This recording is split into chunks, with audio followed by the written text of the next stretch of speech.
Verificada entonces la presencia de todos los intervinientes y de la acusada, vamos a proceder a comunicar la decisión que ha adoptado el tribunal luego de arduas horas de discusión en privado, ello en voz del magistrado redactor, don Leonel Torres Lavé.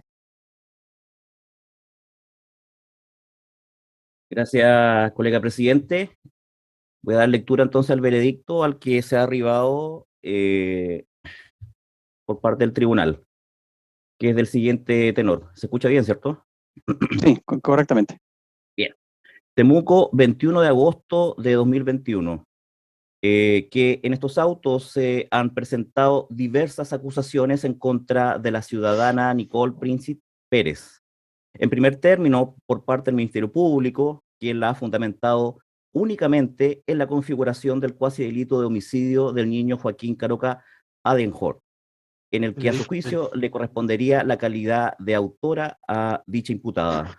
A su turno, ambas partes querellantes, quienes representan al efecto a cada uno de los padres del infante víctima, han enderezado su petición acusatoria no solo por el cuasi delito de homicidio ya mencionado, sino que también por la figura penal contenida en el artículo 195, inciso tercero de la ley 18.290 del tránsito.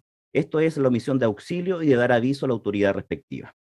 Por su parte, la defensa de la acusada ha presentado una tesis absolutoria respecto de los dos pedimentos acusatorios, alegando que en la especie no hay reproche penal alguno que pueda achacarse a su representada.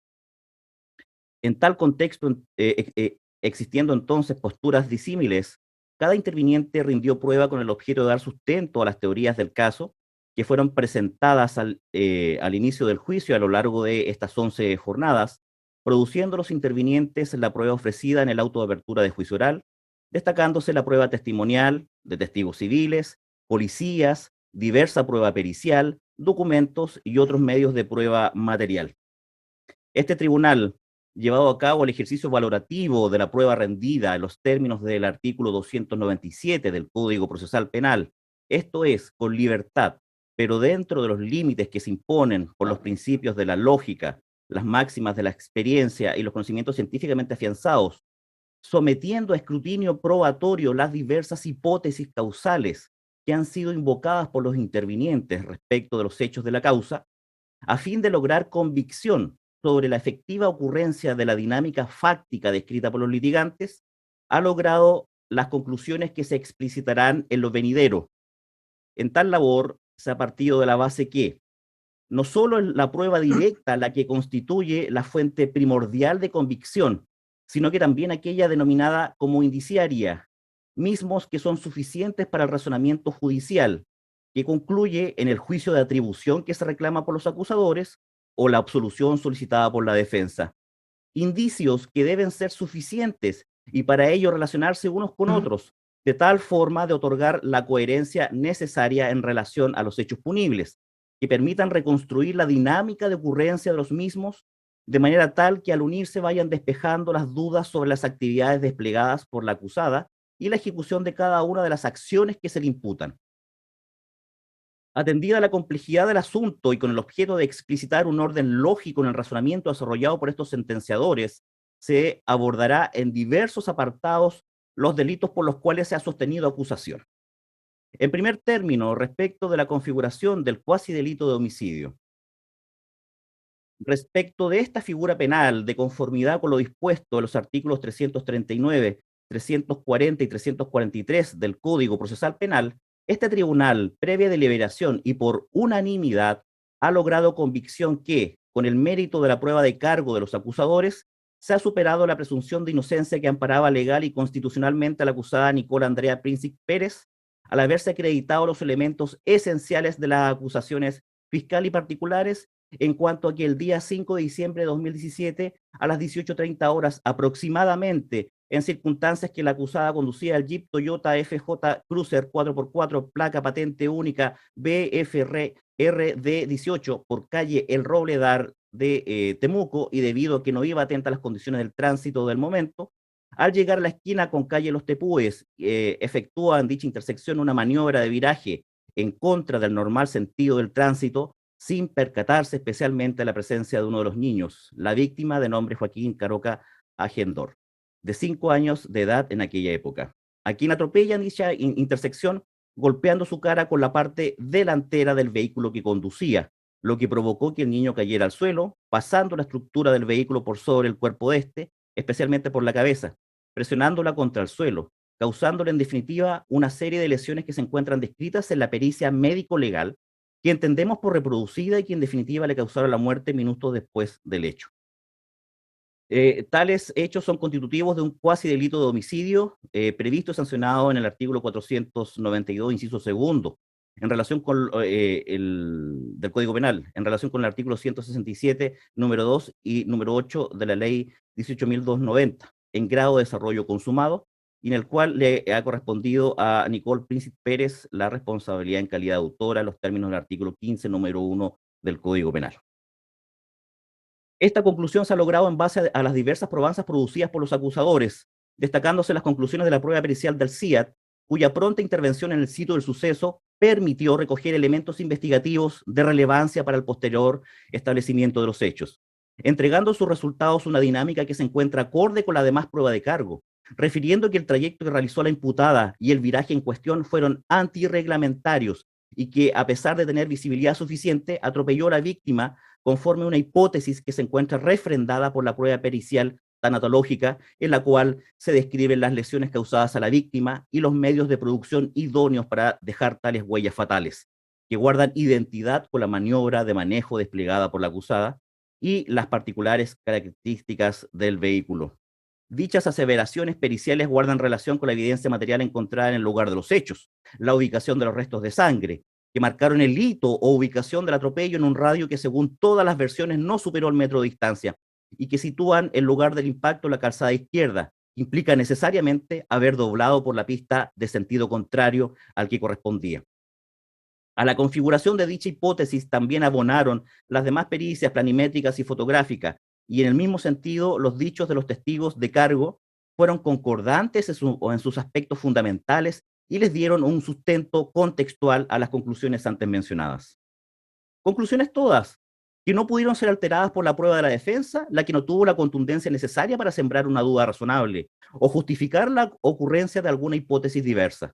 Así, la pericia presentada por dicha parte estableció una dinámica de los hechos que no se encuentra respaldada por las demás pruebas recibidas en el juicio, sin contar con el apoyo técnico y profesional que permita preferir tales acertos en desmedro de la prueba de cargo.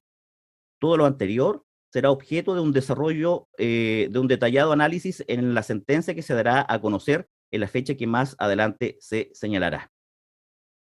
En segundo término, respecto de la configuración del delito señalado en el artículo 195, inciso tercero de la ley 18.290. Respecto de esta figura penal, de conformidad con lo dispuesto en los artículos 339, 340 y 343 del Código Procesal Penal, este tribunal, previa deliberación y por mayoría, ha logrado convicción que con el mérito de la prueba de cargo de los acusadores se ha superado la presunción de inocencia que amparaba legal y constitucionalmente a la acusada Nicole Andrea Príncipe Pérez, en cuanto que en el contexto fáctico ya descrito precedentemente, la imputada inmediatamente después de ocurrido el atropello referido en lo principal, con resultado de muerte, descendió del vehículo a escasos metros del lugar, no prestando la ayuda posible a la víctima.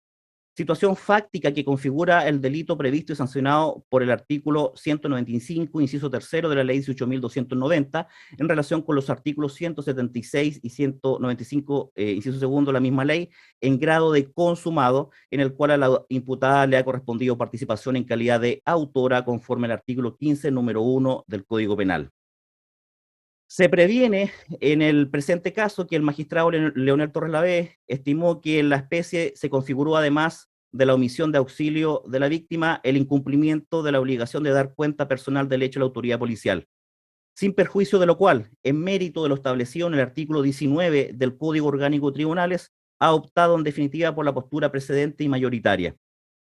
Decisión acordada con el voto en contra del magistrado José Ignacio Rau Atria, quien estuvo en este caso por absolver por este delito a la encausada, por estimar efectivo el cumplimiento de las obligaciones de detener la marcha y dar cuenta a la autoridad, por considerar concurrente la imposibilidad de cumplimiento de la obligación de prestar ayuda. La decisión mayoritaria de condena se ha construido sobre la base de la prueba presentada por los acusadores, quienes a lo largo del juicio pudieron demostrar que la acusada no cumplió con el deber de auxilio al que se encontraba obligada conforme lo exige la ley 18.290, teniendo a la vista los relatos de los testigos de cargo, quienes fueron contestes en lo fundamental respecto a lo que ocurrió una vez producido el atropello, y la circunstancia de que la imputada en ningún momento dio cuenta de lo ocurrido, con el objeto de favorecer la debida atención y auxilio del infante atropellado, el cual fue trasladado a la clínica por su madre y una vecina sin saber lo que le había pasado al niño, según aparece inclusive en la prueba documental acompañada, en especial el formulario de atención de urgencia que da cuenta que el único antecedente que se tenía era que el niño se había caído. Todo ello sin que por la defensa se haya construido alguna alegación en orden a justificar la inacción en ese punto, debido a alguna circunstancia que anulase su voluntad o impidiese actuar de la manera debida, a cuyo respecto solo se invocó un estado psicológico temporal que no tiene un correlato probatorio que permita optar por tal propuesta fáctica. Razonamientos que serán desarrollados de manera lata en la sentencia respectiva conforme a las exigencias legales del caso. Que del mérito de las alegaciones presentadas en estrado y de las mismas probanzas rendidas se concluye que en la especie no concurren circunstancias modificatorias de responsabilidad penal inherentes a los delitos en cuestión. En consecuencia, se dictará respecto de la acusada Príncipe Pérez sentencia condenatoria como autora del cuasi delito de homicidio previsto y sancionado en el artículo 492, inciso segundo del Código Penal y en relación con el artículo 167, número 2 y número 8 de la ley 18.290, y como autora a su vez del delito previsto y sancionado por el artículo 195, inciso tercero de la ley 18.290, la omisión de auxilio a la víctima en relación con los artículos 176 y 195, inciso segundo de dicha ley, ambos en grado de consumado. La sentencia será dada a conocer en la audiencia del próximo domingo 29 de agosto de 2021 a las 12 horas por vía remota Zoom. Los intervinientes de la acusada deberán conectarse de manera telemática a través de la plataforma digital respectiva. Háganse las comunicaciones necesarias. Redactará el fallo el magistrado Leonel Torrelavé y la disidencia, su autor. RUC 17 011 57328-2, RIT de este tribunal 14-2020. Decisión acordada por los jueces José Ignacio Rau Atria, presidente de sala, Patricia Bollado Vivanco y Leonel Torres Lavé. Colega presidente, es el tenor del veredicto. Bien, gracias, colega. Bien, entonces habiéndose arribado una decisión condenatoria, en este caso corresponde abrir debate frente a lo que establece el artículo 343 del Código Procesal Penal, para los fines que ahí se indican. Le damos la palabra entonces a la fiscal. Su señoría, el Ministerio Público va a incorporar el extracto de filiación y antecedentes de la acusada, Nicole Andrea Príncipe Pérez, 18.148.752-6. No registra condenas en el extracto de filiación y antecedentes, sin anotaciones. Fecha 6 de diciembre de 2017, 07:33. Muy bien. ¿Alguna otra consideración entonces, en virtud de aquello? Nada más. Solicito que se reconozca entonces el atenuante del artículo 11, número 6, que no es inherente a los hechos y que aparece probado con el extracto antes mencionado. Bien. Tiene la palabra la querellante que representa al abogado Rafael Mera. Señor presidente, muy breve. A nuestro juicio no concurre circunstancias modificatorias de responsabilidad, ni agravantes ni atenuantes. Nos mantenemos en esa posición. La querellante que representa al abogado Javier Jara. Eso sería, ¿se me escucha bien? Sí. Sí. Ya. Vamos a solicitar, su señoría, que respecto de del primer hecho se condene a la acusada por la pena que solicitamos en la acusación, 3 años de reclusión menor en su grado medio, por cuanto estimamos que la sola presentación del extracto de filiación sin otro antecedente que el tribunal tenga a la vista no hace merecedora a la acusada ya condenada a una pena y a un beneficio menor que al que nosotros pedimos en la acusación. Y quiero que el tribunal tenga especial consideración señoría, respecto de este hecho. El elemento se privó con este actuar negligente de la acusada, se le privó la vida a una persona menor y se le causó un grave daño familiar a mi representada. Creemos que la declaración de ambos padres dan cuenta sobradamente de aquello. Y por esa razón sostenemos la pena que pedimos en nuestra acusación. Respecto del segundo hecho, su señoría, vamos a pedir también que se imponga a la acusada 5 años de presidio menor en su grado máximo, por cuanto ya hice referencia al artículo 11, número 6, que no lo reconocemos, no concurriendo circunstancias agravantes ni atenuantes respecto de esta cuestión. Creemos que el tribunal puede imponer esta pena por el grave daño causado, la privación de la vida de un niño. No hay que olvidarlo. Y también, señoría, pensar en el dolor que ha tenido mi representada, la madre de Joaquín, por largo tiempo, buscando el pronunciamiento de la investigación. Y sin querer señalar una cuestión que es extraprocesal, la verdad que fue muy difícil. Todos sabemos quién acusó por cuál delito. Su señoría, en tales circunstancias pedimos que se condene a la acusada a una pena de 5 años de presidio menor en su grado máximo. Bien, gracias, colega. Tiene la palabra ahora la defensa. Muchas gracias, su señoría. Habiéndose dictado entonces un veredicto condenatorio, vamos a solicitar al tribunal se haga lugar al reconocimiento de atenuantes respecto de doña Nicole Princic, y entre ellas, por supuesto, la que también ya ha sido reconocida por el Ministerio Público en forma objetiva, considerando que su irreprochable conducta anterior se encuentra suficientemente acreditada, debido a que su extracto de filiación y antecedentes no registra anotaciones penales pretéritas. Y, su señoría, vamos a solicitar también se reconozca la circunstancia de colaboración sustancial al esclarecimiento de los hechos. Y esto, su señoría, en base a lo siguiente. Primero, hacer presente que durante el juicio y también las declaraciones que se tuvieron a la vista, doña Nicole fue la primera entonces en declarar, renunciando a su derecho a guardar silencio, pero esto ocurrió no solo durante el juicio, sino también desde que se inició este procedimiento. Desde el día de los hechos, ella le refiere a los funcionarios policiales que llegan al lugar lo que ocurrió, reconoce ser la conductora del vehículo, luego no solo se somete a las pruebas que, si bien son de carácter obligatorias, en el caso de la alcoholemia también lo hace respecto del alcotest, eso también hay que considerarlo, y además, su señoría, durante la propia investigación entrega elementos que en definitiva sirvieron como prueba de la parte acusadora, y en este sentido quisiera referirme a la entrega de registros de llamados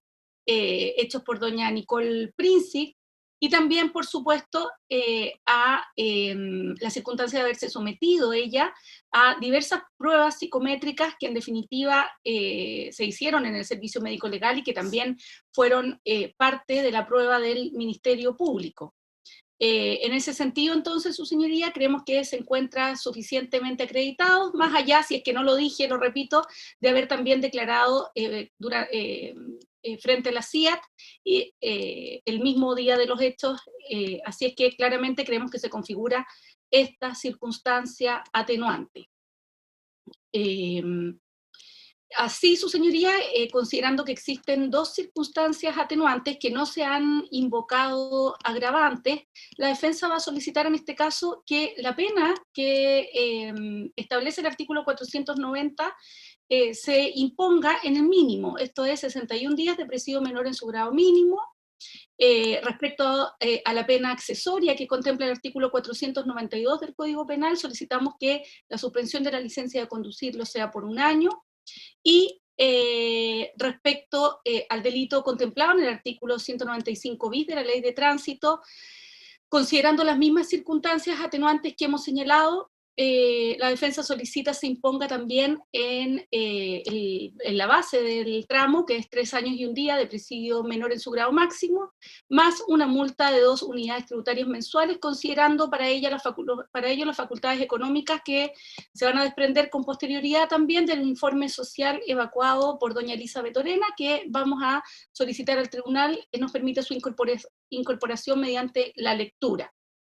Que respecto a la multa se le otorgue un plazo para pago y que en definitiva no se le condenen costas, ya que esta misma circunstancia de haberse encontrado disponible y presente para las diversas diligencias, etcétera, por supuesto no ha sido imputable a ella ningún gasto adicional que no sea necesariamente traer a juicio esta causa en virtud de las acusaciones también particulares y las penas que se solicitaron ahí. En cuanto a las penas sustitutivas, su señoría, vamos a solicitar que, respecto a la que hemos solicitado, se imponga entonces una pena, se sustituyan por una pena de libertad vigilada intensiva del artículo 15 bis de la ley 20.603, considerando que se cumplen a juicio de la defensa los requisitos subjetivos y objetivos que dicha disposición establece, las circunstancias atenuantes que hemos referido, y también antecedentes sociales y familiares que vamos a incorporar ahora, y además se disponga lo establecido en el artículo 38 de la ley 18.216.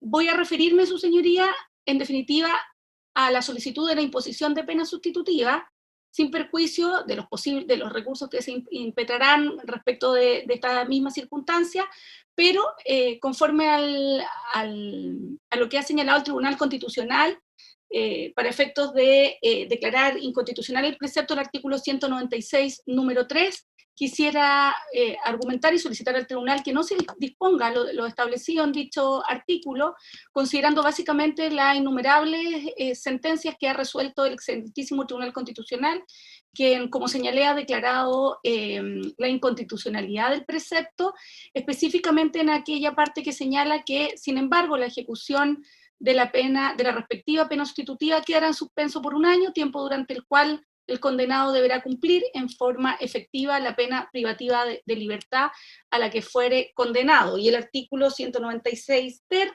inciso segundo, donde dice que con todo no se aplicará en estas situaciones lo dispuesto en el artículo 38 de dicha ley, por cuanto la aplicación concreta entonces de este precepto en esta causa, lo contemplado en el artículo 195, inciso tercero, infringiría los artículos 1 y 19, numerales 2 y 3, de la Constitución Política de la República, los artículos 1.1 y 24 de la Convención Americana de Derechos Humanos, y también los artículos 2.1 y 26 del Pacto Internacional de Derechos Civiles y Políticos. Se ha señalado, sus señorías, por este excelentísimo Tribunal Constitucional que la disposición que suspende la aplicación de las penas sustitutivas de privación de libertad por 1 año resulta desproporcionada e inequitativa respecto a personas condenadas e incluso por delitos de mayor gravedad. Ha indicado también en diversos pronunciamientos, y solo cito a modo de ejemplo el 2983 del año 2016 y el 7893 del año 2019, entre muchos otros, en el marco del principio de proporcionalidad, la disposición que suspende la aplicación de las penas sustitutivas de libertad por 1 año, contenida en el artículo 196.3, respecto a la cual se declara la inaplicabilidad por inconstitucionalidad, constituye una medida en este caso punitiva, desproporcionada e inequitativa respecto a los condenados incluso por delitos de mayor gravedad. También es contrario al principio de proporcionalidad la suspensión de la aplicación de penas sustitutivas de penas privativas de libertad, pues resulta inidónea para cumplir con los fines de reinserción social y de protección a la víctima que tiene, y de protección que tiene toda pena, en cuanto para esta última finalidad bastan necesariamente en ese caso, señala el Tribunal Constitucional, la restricción de las licencias de conducir. ¿Puedes repetir por favor los roles, colega? No los anoté. Sí, su señoría. Se trata de los pronunciamientos 2983 del año 2016 y 7893 del año 2019. Gracias. Y respecto del pronunciamiento 2983 del 2016, en los considerandos 27º y 28º del mismo fallo, se puede leer que si el fin de la pena correctamente comprendido es idéntico al objetivo del tratamiento, entonces son jurídicamente ilegítimos todos aquellos métodos, porque contradicen con el fin de la pena, que según el estado actual de los conocimientos impiden o hacen imposible el logro de tal finalidad. Que una ejecución puramente represiva plantea tal impedimento puede ser claramente afirmado sin mayores complicaciones, y que además la naturaleza retributiva de la pena hace que ésta pueda conmensurarse en cada caso a la gravedad del respectivo delito, y como escribió Bettiol, señala el mismo pronunciamiento, es sobre la base de la idea de la retribución sobre la que hizo su ingreso en el derecho penal el criterio de proporcionalidad, ya que la pena retributiva es naturalmente proporcional al comportamiento efectuado. Cita ahí ese mismo pronunciamiento, el origen de dicha nota de don Manuel de Rivacova, La retribución penal editorial jurídica Conosur, 1995. Su señoría, como ya adelanté, quisiera me autorizaran a dar lectura al informe social que contamos para fundar nuestras solicitudes de pena sustitutiva. Sí, adelante. Gracias. Se trata de una pericia social realizada en el mes de julio del año 2021 por la perito social Elizabeth Orena Gómez, trabajadora social, abogada, mediadora, perito de la Corte de Apelaciones de Temuco también, 2020 y 2021, diplomados en peritaje social y también de familia. Ella realiza entrevistas entonces a doña Nicole Princip y Nicole Andrea Princip Pérez, individualizándola, quien nació el 2 de febrero del año 93, que a la fecha tiene 28 años de edad, quien es chilena, soltera, tiene estudios universitarios completos, es de profesión psicóloga, trabaja en la empresa familiar en compañía de su pareja, no tiene ingresos propios, no tiene previsión y su domicilio es el de Avenida Poquindo 6445, Las Condes, Santiago, señalando que además no refiere antecedentes penales previos, que cuenta con red de apoyo familiar y que su entorno familiar no tiene contagio criminógeno. En cuanto a la metodología y técnicas, entrevistas a la peritada y también a su pareja, don Joaquín Pablo Fabre Villagra, quien es pareja y conviviente de doña Nicole desde el 16 de julio del año 2021, una revisión de antecedentes que dan cuenta de su vida familiar, también con la hija de su pareja, y una revisión de documentos que van a ser también incorporados más adelante, el certificado de título, certificado de inscripción en el Registro Nacional, pero como señalo los voy a incorporar a continuación. Dentro de los antecedentes sociofamiliares, doña Nicole Princip es la menor de 5 hermanas, su padre y su madre son profesionales de la salud, ambos trabajan, ella estudió la enseñanza media en el Liceo Camilo Enríquez de Temuco y la universitaria en la Universidad Mayor de Temuco, finalizando sus estudios en Santiago. A los 18 años se fue de viaje a intercambio a Inglaterra y luego estuvo un año sin estudiar por una enfermedad autoinmune, y en el año 2013 ingresó a estudiar medicina, sin embargo, no era lo que realmente le gustaba y se cambió a la carrera de psicología, en la que definitivamente obtuvo el título de psicóloga el año 2019 en la ciudad de Santiago. Título que fue entregado en el año 2021 por efectos de la pandemia. Desde que egresó ha buscado trabajo, sin embargo no ha podido encontrar, ya que su nombre en las redes sociales se asocia a los hechos investigados en esta causa. Actualmente cursa un diplomado online en la Universidad Católica relacionado con geriatría, área en la que proyecta desarrollarse en forma privada en el futuro. Su grupo familiar está compuesto por su pareja y la hija de la pareja se llama don Joaquín Pablo Fabre Villagra, quien es soltero, tiene 31 años de edad, es ingeniero en minas, microempresario y vive en el mismo domicilio que la evaluada. Su pareja tiene una hija de 2 años y 4 meses, quien permanece la mayor parte del tiempo en casa con la evaluada, ya que existe una custodia compartida respecto de la hija en común. Al respecto, señala don Joaquín que doña Nicole se dedica mayoritariamente al cuidado de la niña, además de trabajar con él mediante teletrabajo. En cuanto a su situación laboral y económica, la peritada es socia de una el conviviente de doña Nicole es socio de una microempresa cuyo objeto social es la comercialización y distribución de repuestos automotrices y cuyo domicilio está en La Serena. Don Joaquín Fabre Villagra la dirige desde Santiago, trabajando online, y tiene una persona a cargo de ella en la ciudad de La Serena. Doña Nicole, como señalamos, se dedica al cuidado de la hija de su pareja, el tiempo que le corresponde, como realizando gestiones para la microempresa, retirando y enviando productos, contestando llamadas y correos y todo lo relacionado con el trabajo administrativo. No hay un ingreso específico, sino que es Joaquín quien en definitiva provee las necesidades personales y del hogar común, por tanto se puede establecer que no tiene ingresos propios. Ellos habitan una vivienda ubicado en Avenida Poquindo, número 6445, inmueble el cual arriendan desde enero del año 2019, a nombre de Joaquín Fabre Villagra, por el precio de 550.000 pesos mensuales, y que tiene todas las condiciones de habitabilidad. Doña Nicole, en cuanto a antecedentes médicos, estuvo en tratamiento con psiquiatra por depresión durante 2 años. Luego de los hechos motivos de esta causa, actualmente está con medicamentos ansiolíticos por cuanto lo requiere, y su pareja y la hija de él mismo no presentan antecedentes de morbilidad.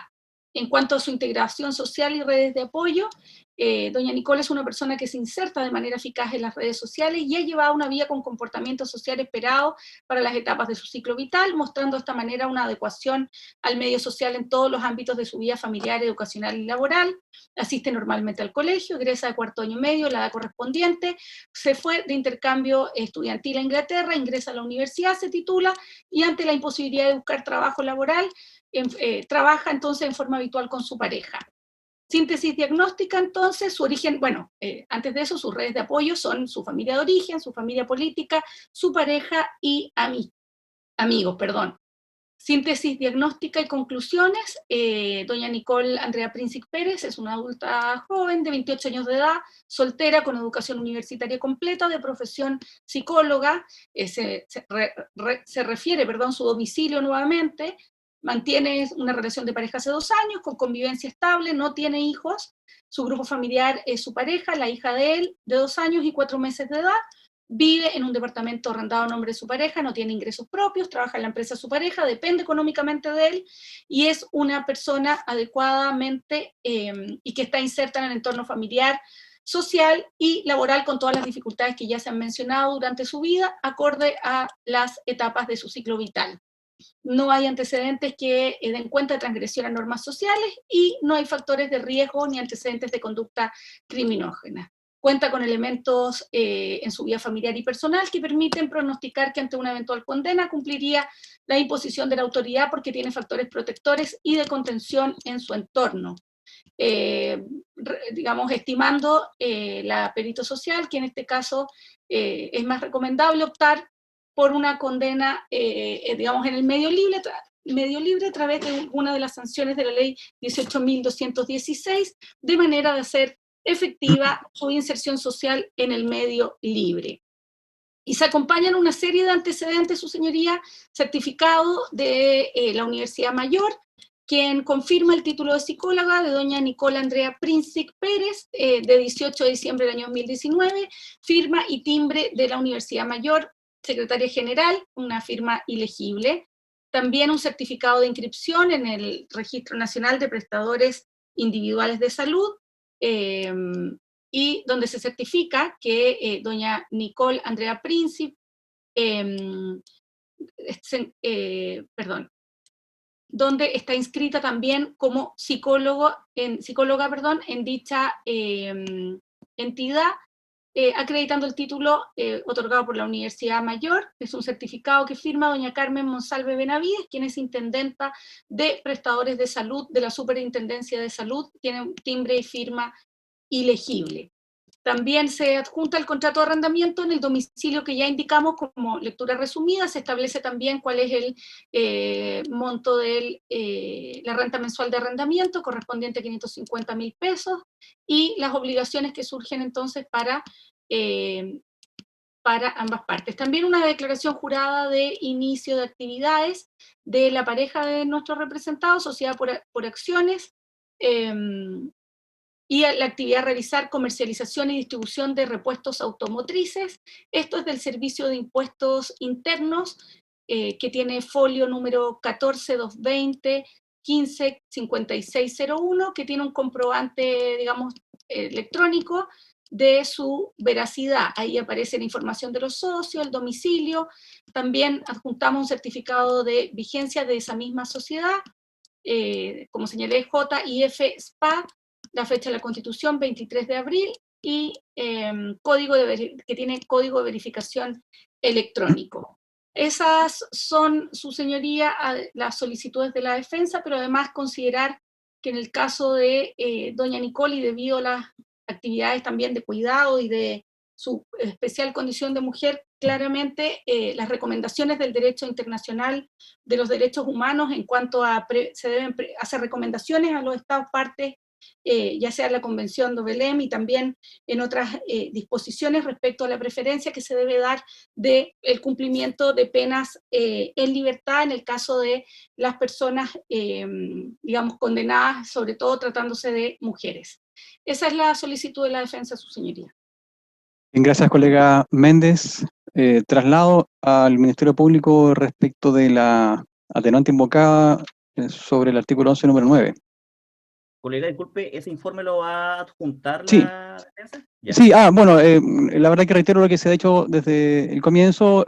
Todo antecedente escrito tiene que ser remitido al tribunal, ¿verdad? A través de los correos que aparecen indicados en el chat de esta misma conexión Zoom. Sí. Bien, gracias. Ahora sí, tiene traslado la fiscal respecto de esta exclusiva alegación vinculada al artículo 11, número 9. Su señoría, la Fiscalía se va a oponer a que se conceda la atenuante del artículo 11, número 9, toda vez que de manera objetiva y como que ha quedado de evidencia en el juicio oral, en este caso en particular, no ha habido colaboración sustancial para el esclarecimiento del hecho, ni durante la investigación, ni durante el juicio oral. En efecto, su señoría, la dinámica del hecho fue esclarecida por el Ministerio Público exclusivamente con prueba independiente de la versión del acusado. Se tuvo que recurrir a prueba testimonial ajena a ella, se tuvo que recurrir a prueba pericial especialmente, para poder determinar cómo fue que ocurrieron los hechos y hacer el encuadre típico en relación con la figura del cuasi delito de homicidio. Durante la reconstitución de escena, que fue una de las diligencias más importantes para poder determinar la dinámica de los hechos, la imputada hizo uso de su derecho a guardar silencio. Y durante el juicio oral hemos escuchado una versión en nada compatible con los hechos que su señoría dieron por acreditados en su veredicto condenatorio señalado el día de hoy. Razón por la cual, su señoría, no hay elementos objetivos que permitan sostener fundadamente que la imputada ha colaborado con el esclarecimiento de los hechos, por lo que solicito sea rechazada la atenuante invocada por la defensa. Bien. La creyente que representa a Felipe Caroca. Gracias, señoría. Señoría, pido que se rechacen ambas atenuantes. Respecto a 11, número 6, la conducta irreprochable, aquí compartimos con la batuta, en tanto que no es suficiente para tener esa atenuante. La Eso ya lo mencionó, colega. Solamente respecto al artículo 11, número 9. Ese fue el traslado. Correcto. Respecto al 11, número 9, su señoría. No procede, aquí no hubo ninguna colaboración sustancial que hubiera permitido esclarecer los hechos por parte de la acusada. Por el contrario, se señala que dio una versión, que habló con la CIA. Bueno, ocurrido el hecho, evidentemente la CIA te entrevista a los protagonistas del mismo, no veo en ello ninguna colaboración social. En la PDI guardó silencio, no declaró. En Fiscalía hizo una declaración modificando varios aspectos en cuanto a lo que había declarado la CIA, fundamentalmente respecto a dónde había sentido el golpe. En el juicio oral, tal como ha dicho la señora fiscal, dio una versión absolutamente divorciada de lo que en realidad se acreditó que ocurrió. O sea, una supuesta versión alternativa completamente que ha desechado el tribunal completamente, que no se condice con las probanzas rendidas. no colaboró efectivamente en la resolución de escena. Asistió, estuvo ahí, pero no colaboró. Ha dado como argumento una supuesta amenaza de muerte que jamás fue denunciada, que jamás fue aprobada y que no es efectiva. Claramente quedó en evidencia en el juicio que no hubo durante la resolución de escena ningún intercambio de palabras, ninguna interacción, ni entre el padre de la víctima con la acusada, ni la madre de la víctima con la acusada, que justifiquen. Además, estaba lleno de policías. O sea, no se ve de qué manera ella pudiera no haber colaborado por temor a que le hubiera pasado algo, le hubieran hecho algo a algunos de los padres de la víctima. No colaboró en lo absoluto. En cuanto a las pruebas psicométricas a las cuales se sometió su señoría, ella se sometió a unas pruebas que iban en su propio beneficio, porque ella señalaba que no tenía secuelas del síndrome de Susak. Pero incluso aunque no hubiera sido así, era su deber. No estaba haciendo, digamos, una liberalidad, no estaba haciendo algo gracioso, no estaba colaborando sustancialmente en la investigación celosamente para resolver. No, ella estaba cumpliendo una obligación que tenía de verificar si había o no algún vestigio del síndrome de Susak que le ocasionara algún tipo de impedimento. Además, ha dado su señoría respecto a la colaboración sustancial que afirma haber prestado una versión que se ha demostrado falsa. Se ha demostrado falsa. Queda claro que no ayudó en nada. Queda claro que no ayudó en nada. Fundamentalmente se entró en decir que había ayudado. No podía afirmar que había llamado a la policía, aunque quiso de alguna manera darlo, pero centrémonos en la falta de ayuda. No ayudó en nada, y más aún, trae el famoso core y la mochila que se demuestra que no tenían sangre del menor y que según ella lo tenían. Lo que demuestra que dio una versión alternativa falsa, que como dije en mi alegato de clausura, indica que ella podría haber hecho eso, efectivamente, pudo haberlo hecho, pero no lo hizo. Fue una posibilidad que ella no ejerció. De manera que no se ve de qué manera ha colaborado sustancialmente si cuando declara da una versión que no se condice para nada con los hechos que se usted han probado. No se ve que colaboró definitivamente. Por todo lo expuesto, su señoría, no se da ninguna de los dos atenuantes, por lo tanto, ambas penas pueden imponerse en su grado máximo, como he pedido antes, 3 años de reclusión menor en su grado medio, como autora de coacción de homicidio, 5 años de presidio menor en su grado máximo por el 195, por las penas accesorias correspondientes, y además, conforme al 195, inciso cuarto de la Ley de Tránsito, deben imponerse conjuntamente la pena correspondiente al 195 por la del artículo 74. Condiciones en las cuales su señoría no procede ninguna pena sustitutiva y concede el cumplimiento efectivo de ambas penas. Y en todo caso, su señoría, si alguna pena sustitutiva hipotéticamente se concediere, jamás antes del cumplimiento efectivo que exige la ley. Bien, colega, gracias. El colega que representa la parte de Daniela Hagedorn. Traslado acotado a lo que se le indicó. Brevemente respecto de la réplica, respecto de lo que nos corresponde ahora hablar de la réplica y de lo que planteó como colaboración sustancial la colega, la verdad que es bastante claro que la imputada a hacer uso de declarar como medio de defensa no contribuye a ninguna esclarecimiento de los hechos. Es más, su declaración es inconsistente con la demás prueba rendida. Y cabe hacer notar, su señoría, que ella pudo haber participado de la reconstitución de escena y guardó silencio. Y eso es un elemento vital e importante, su señoría, para que este tribunal lo tenga presente al momento de aquilatar esta atenuante solicitada por la parte de la defensa. Respecto de la pena accesoria que la pide en un estadio muy menor a lo que dispone la ley, simplemente diremos, señoría, que la pena respecto de esa pena accesoria, respecto de la licencia de conducir, el 195 impone una pena de perpetuidad absoluta para conducir vehículos motorizados. Y eso es lo que este tribunal debe aplicar. Atendido a que creemos que no se configuran atenuantes respecto de estas circunstancias, y además creemos, señoría, que también el resultado que se ocasionó por la conducta precisamente al conducir el vehículo es la más grave que le puede ocasionar una persona a otra, que es quitarle la vida. Respecto de la petición de aplicar penas sustitutivas, y siendo coherente con lo que nosotros hemos pedido como penas privativas de libertad, no procede pena alguna por el artículo, pena sustitutiva alguna por el artículo 1 de la ley 18.216. Eso es claro y a eso nos atenemos. Pero si el tribunal impusiera una pena que pudiese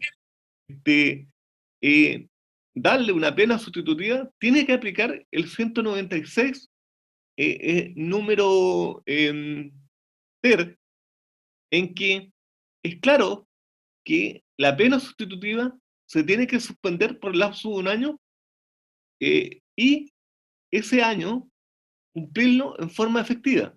Y aquí hago hincapié, su señoría, que dadas las medidas cautelares que tiene actualmente la imputada, tendría que cumplir íntegramente ese año privada de libertad. Y eso es claro. Y su señoría, diremos que invocaremos un antecedente jurisprudencial que es la causa 486-2021 en el denominado caso Catrillanca, que también se discutió, se pidió por la defensa la inconstitucionalidad de esta norma, y el tribunal lo concede, pero la Corte señala lo siguiente, señoría, son dos líneas. Octavo, dice la Corte, que si bien son atendibles los argumentos acerca de la inconstitucionalidad del artículo 1, inciso segundo de la ley 18.216, lo cierto es que en este caso no se ha acogido a tramitación alguna recurso de inaplicabilidad por inconstitucionalidad en la sede competente.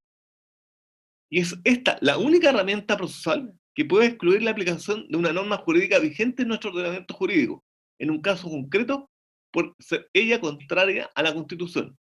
Si no es pronunciamiento en el referido recurso, entonces las argumentaciones de inconstitucionalidad expuestas por la defensa y la sentencia se constituyen tan solo una declaración de principio, que no resulta suficiente para autorizar que los sentenciadores de primera instancia resuelvan contra texto expreso de la ley y revocan en lo apelado y se procede a aplicar la pena efectiva. En este caso sucedería, procede que se aplique la ley, que es lo que pedimos en particular nosotros, nada más y nada menos, y que se suspenda la pena sustitutiva y este año se cumpla de forma efectiva, sucedería por ser ese el mérito que invocan los antecedentes. Este antecedente jurisprudencial, como digo, es la sentencia 486-2021 de la Ilustrísima Corte de Apelaciones de Temuco, y es una sentencia que está firme y ejecutoriada.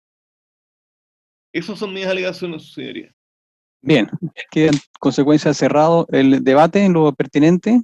Recordamos entonces que la lectura de la sentencia quedó diferida para el próximo día 29 de agosto, domingo, a las 12 horas. ¿Señoría? ¿Sí? Vamos a pedir al tribunal que autorice a revisar las medidas cautelares de la imputada. Habiendo dictado un veredicto condenatorio por los dos delitos, señoría, queremos que la segunda sea cambiada.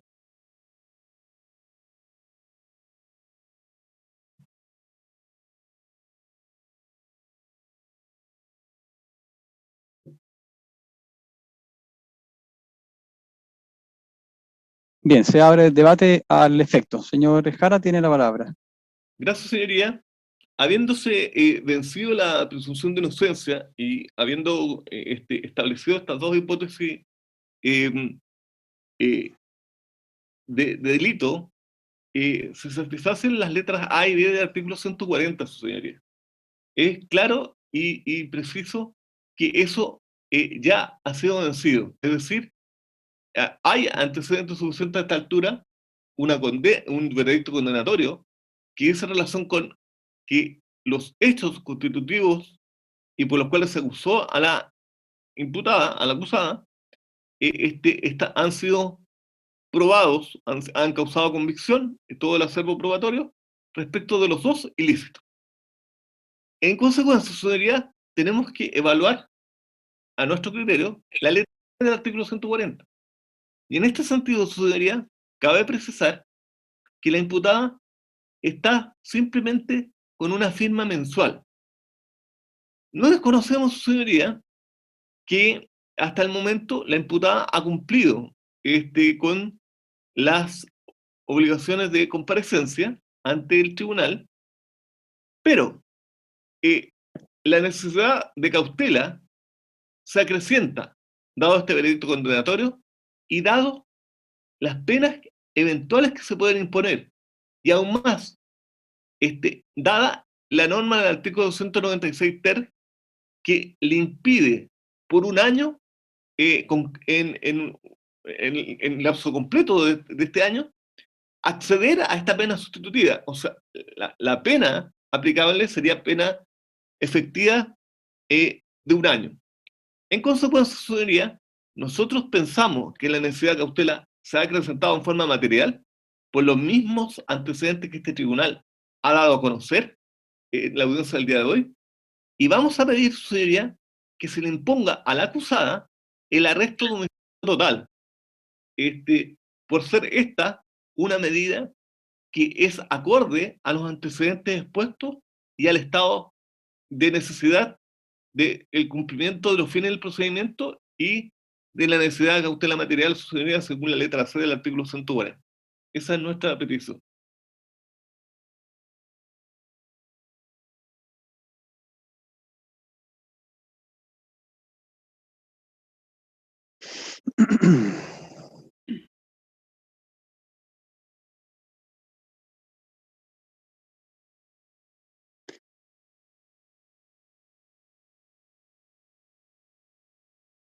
Bien, ¿algo más que indicar por la otra querellante? Y su señoría, adherimos a la petición del colega Jara y solamente agregar que justamente hablando de prisión preventiva, que no se está pidiendo, se está pidiendo una cautelar de menos intensidad. Como fue el 140C, el inciso cuarto, están aquí con a lo menos dos de los elementos que permiten estimar la libertad de la acusada peligrosa para la seguridad de la sociedad. Gravedad de la pena sin delito, aquí tenemos dos ilícitos, digamos, tenemos unas penas que llegan hasta 3 años en un caso, 5 en otro, tenemos inhabilidad absoluta perpetua para conducir vehículos motorizados, y el número de que se imputará. Y tenemos dos ilícitos, su señoría, dos ilícitos vinculados a algo tan grave como la muerte de un niño de 5 años, que estaría entre nosotros si no hubiera ocurrido esta situación, si la acusada no hubiera incurrido en las conductas en que incurrió. En consecuencia, creemos que se justifica plenamente la medida cautelar de arresto domiciliario total.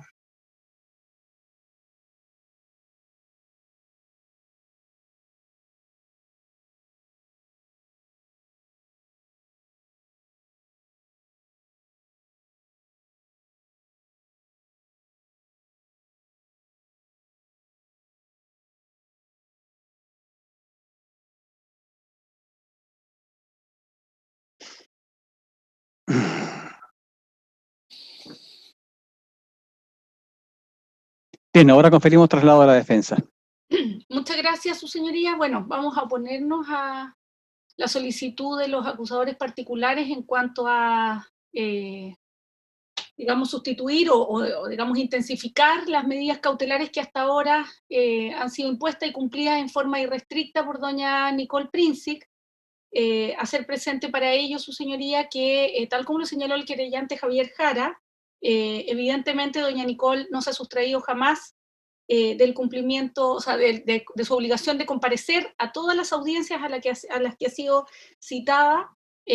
Por otro lado, su señoría, creemos que en este caso la necesidad de cautela que se ha invocado no está suficientemente justificada, básicamente, su señoría, porque en este caso, y en el eventual, digamos, si la sentencia quedara a firme y ejecutoriada, además se trata de simples delitos, por supuesto que se encuentran pendientes los recursos que nos franquea la ley, como son recursos de inaplicabilidad ante el Tribunal Constitucional y, por supuesto, también el recurso de nulidad, por lo que esta sentencia, a pesar de haber declarado, no se encuentra, haber hecho una declaración de condena, no se encuentra firme y ejecutoriada, y por supuesto, además porque nuestra representada goza de irreprochable conducta anterior, y se trata en su condición de mujer de una figura protegida, digamos, por el derecho internacional de los derechos humanos, como ya señalé, básicamente haciendo presente además todos los antecedentes sociales y familiares que hemos referido en cuanto a su arraigo a través,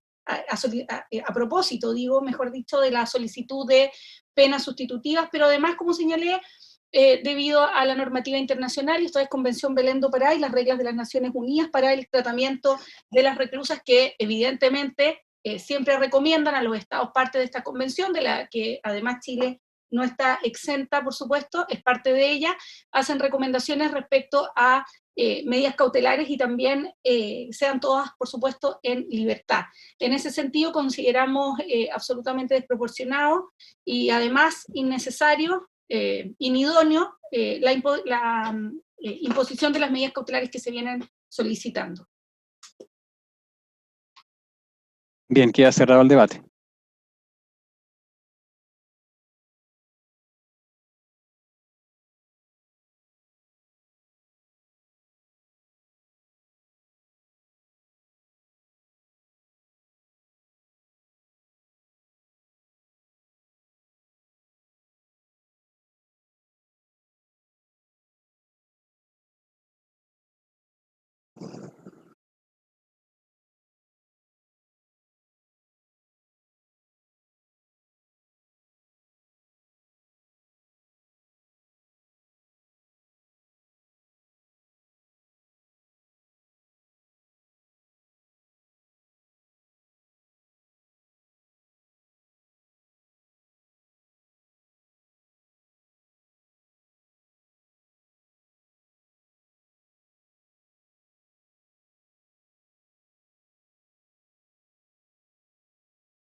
Bien, el tribunal ha podido deliberar de manera electrónica a través de la plataforma de WhatsApp, a través de la cual estamos conectados los jueces, y así ha sido durante toda la secuela del juicio.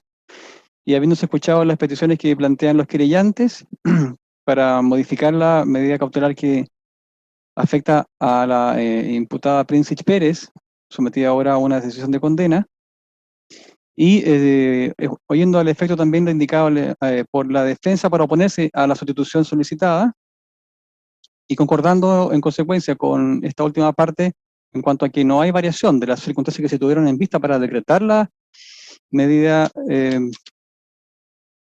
cautelar vinculada a la letra C del artículo 155 del Código Procesal Penal, así como la letra D del mismo cuerpo legal y norma, y estimando que no existe peligro para el cumplimiento de las finalidades del procedimiento que aquella medida cautelar significa al efecto, y estimando a mayor abundamiento los argumentos que vierte la defensa precisamente para oponerse a la solicitud que se plantea, es que se niega lugar a la modificación de la medida cautelar en comento.